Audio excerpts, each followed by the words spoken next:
Welcome to Not Milk Never Milk. Subscribe if you're lactose intolerant. You'll start by making the truck safe and accessible.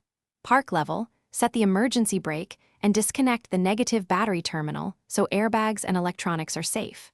Next, remove the cup holder insert and any small trim using a plastic pry tool to avoid scratching.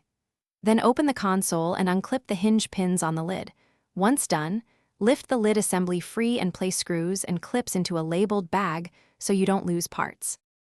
Once the lid is out, remove the side panel screws and gently lift the lower shell to access wiring. Make sure you support the console while you work.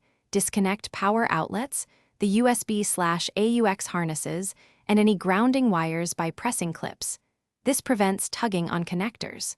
Then locate and remove the front mounting bolts holding the console to the floor. Keep one hand under the unit as you loosen the last screws, so it won't drop. To finish, lift the console straight up to free the rear mounting points while guiding the wiring through the hole. Don't force it sideways. Once free, inspect connector tabs and clips and replace any damaged pieces. This prevents loose connections later. For reassembly, reverse the steps. Route harnesses, seat console, tighten bolts, reconnect battery, and test outlets, lights, and switches before fully securing trim. If a connector won't seat, check for hidden fasteners or debris as a quick troubleshooting tip. Thanks for watching. If this was helpful, leave a like and consider subscribing. See you next time.